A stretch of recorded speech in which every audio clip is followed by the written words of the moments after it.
देखिए, बिहार के मुख्यमंत्री सम्राट चौधरी आज दिल्ली दौरे पर पहुंचे। मुख्यमंत्री बनने के बाद ये पहली उनकी दिल्ली यात्रा है। इस दौरान प्रधानमंत्री मोदी से मुलाकात के अलावा बीजेपी के आलाकमान से कई मुद्दों पर चर्चा हो सकती है। इनमें मंत्रिमंडल विस्तार का भी मामला सबसे अहम है। रिपोर्ट दिखाते हैं। बिहार के मुख्यमंत्री सम्राट चौधरी दिल्ली दौरे पर हैं। इस दौरान सबसे पहले उन्होंने प्रधानमंत्री मोदी से उनके आवास पर जाकर मुलाकात की। मुख्यमंत्री का पद ग्रहण करने के बाद ये पहली भेंट शिष्टाचार मुलाकात बताया जा रहा है, लेकिन इसके राजनीतिक मायने भी काफी अहम है। माना जा रहा है कि इस दौरान बिहार में होने वाले मंत्रिमंडल विस्तार पर भी चर्चा हो सकती है। इसके अलावा बिहार में किस तरीके से आगे सरकार चलानी है और डबल इंजन की सरकार कैसे काम करेगी, इन सभी पर स्पष्ट बातचीत होगी। विश्वास मत के पहले और माननीय नीतीश कुमार जी का यह घोषणा कि मैं हूं ना, आपसे और बिहार की जनता के बीच रहूंगा, तो एनडीए का जो सामूहिक समझ कि जनता का जनादेश प्रचंड है, अपेक्षाएं बहुत हैं, तो जो राज्य की जनता से एनडीए के नेताओं ने वायदे किए हैं, तो आदरणीय मुख्यमंत्री जी निश्चित रूप से उस संदर्भ की भी चर्चा करेंगे।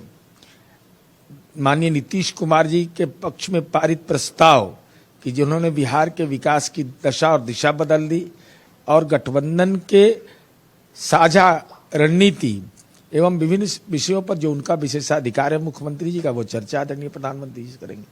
फिलहाल बिहार सरकार का मंत्रिमंडल अधूरा है और इसे जल्द से जल्द विस्तार देने की आवश्यकता महसूस की जा रही है। कयास लगाए जा रहे हैं कि इस दौरे में बीजेपी कोटे से मंत्रियों के नाम पर अंतिम मुहर लग सकती है। उधर राष्ट्रीय जनता दल ने मुख्यमंत्री सम्राट चौधरी के दिल्ली दौरे और प्रधानमंत्री से मुलाकात पर कड़ी प्रतिक्रिया जाहिर करते हुए कहा कि एक बार फिर से बिहार को विशेष राज्य दर्जा दिलाए जाने की मांग की जा रही है। दिल्ली दरबार को खुश रखने के कवायद में ये कभी पटना कभी दिल्ली का दौरा करेंगे।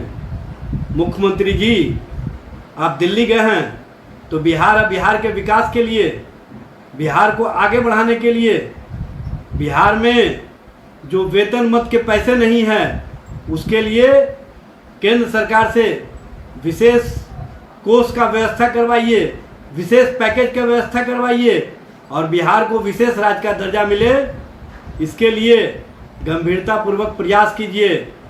बीजेपी आलाकमान के लिए बिहार सरकार का जल्द से जल्द एक कामकाज शुरू करना जरूरी है, क्योंकि विपक्षी दल आगामी विधानसभा चुनाव में इसे मुद्दा बनाने की कोशिश में। लोकसभा में नेता विपक्ष राहुल गांधी ने तमिलनाडु में एक चुनावी भाषण के दौरान कहा कि बिहार में बीजेपी का मुख्यमंत्री बना दिया गया और नीतीश कुमार को इसलिए हटाया गया क्योंकि वो कंप्रोमाइज कर चुके थे। Please look at what has happened recently in Bihar. The chief minister of Bihar has been removed and a BJP man has been placed there. Why?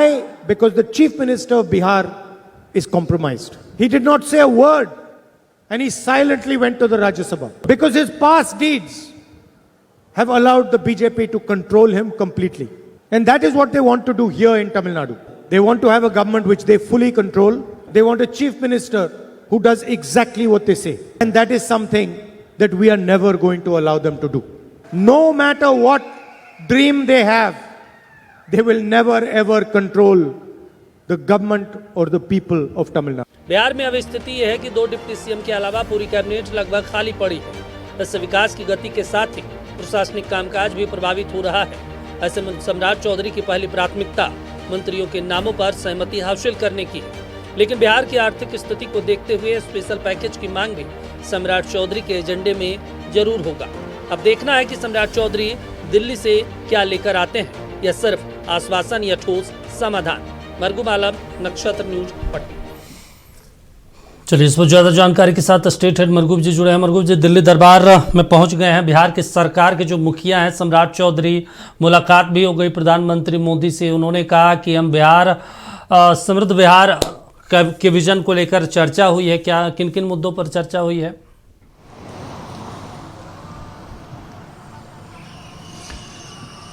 देश के प्रधानमंत्री से बिहार के मुख्यमंत्री सम्राट चौधरी की मुलाकात खत्म हो गई।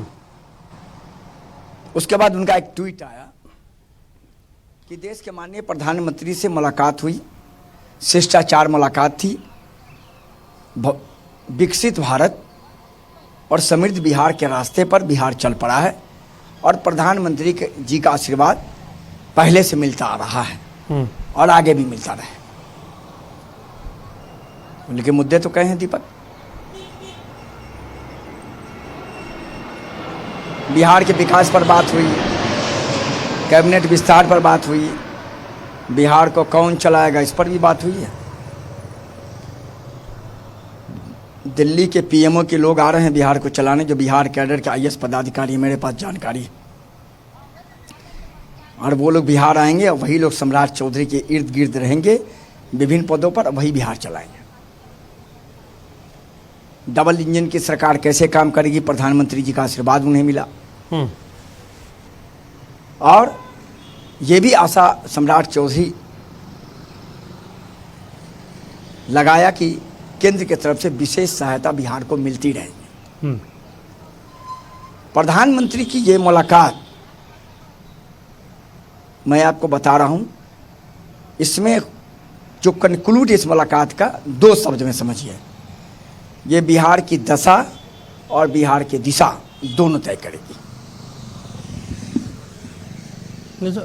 एक और अभी हमारे पास जो जानकारी आ रही है, जब आप हमसे लाइव चैट पर जुड़ रहे थे, बिहार भवन से सम्राट चौधरी आरएसएस कार्यालय के लिए रवाना हो गए। दीपक आगे आप सवाल पूछिए। अच्छा, आप आरएसएस का जिक्र कर रहे हैं कि आरएसएस कार्यालय जाएंगे। ये आरएसएस को व्यक्ति सम्राट चौधरी आरएसएस से निकले हुए नहीं है, लेकिन इसके बावजूद नीतीश कुमार ने मुख्यमंत्री उन्हें बनाने की कोई कसर नहीं छोड़ी। अब क्या आरएसएस से वो अपने रिश्तों को ठीक करना चाहते हैं?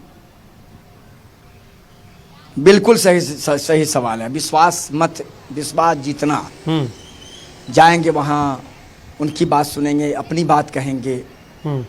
हो सकता है पार्टी की तरफ से निर्देश हुआ हो कि आप जाइए वहाँ, एक बड़ा मैसेज दीजिए उन लोगों में जो लोग रीड है भाजपा के वोटर, उनके पास मैसेज जाएगा। बिल्कुल, तो मैसेज जाएगा तो पॉजिटिव है पार्टी को, चूंकि एक बड़ा तबका नाराज है इस बात से कि जो बिहार के लिए थे, जो बीजेपी में रहे, जो बीजेपी में सालों से हैं, जिन्होंने पसीना बहाया। विजय सिन्हा तो ऑन रिकॉर्ड कहा था ना, हाँ। हमने सालों से पसीना बहाया, लेकिन हुक्म हुआ और हमने कर दिया। इससे बड़ा स्पष्ट बयान क्या हो सकता है? बिल्कुल, विजय सिन्हा ने सब कुछ खोल दिया उस बयान में। तो आरएसएस कार्यालय गए हैं, वहाँ मिलेंगे, आशीर्वाद लेंगे वहाँ भी, और ये बताने की कोशिश करेंगे कि हम आपसे बाहर नहीं हैं। आपका आशीर्वाद हमारे लिए बहुत जरूरी है, आपका मार्गदर्शन बहुत जरूरी है। इसलिए मैंने आपको इस लाइव में रोक करके कहा कि सम्राट चौधरी अभी हमारे पास ब्रेकिंग आई है, बिहार भवन से आरएसएस कार्यालय के रवाना हो गए, और ये बड़ी बात है। चलिए ठीक है, और आपने पूरी बात ठीक है। चलिए, जानकारी देने के लिए शुक्रिया आपका। तो अब आरएसएस कार्यालय पहुंच रहे हैं सम्राट चौधरी, और मेरे ख्याल से ये पहली बार होगा जब 25 सालों तक आरजेडी में रहे व्यक्ति अब मुख्यमंत्री बनने के बाद आरएसएस कार्यालय पहुंच रहा है।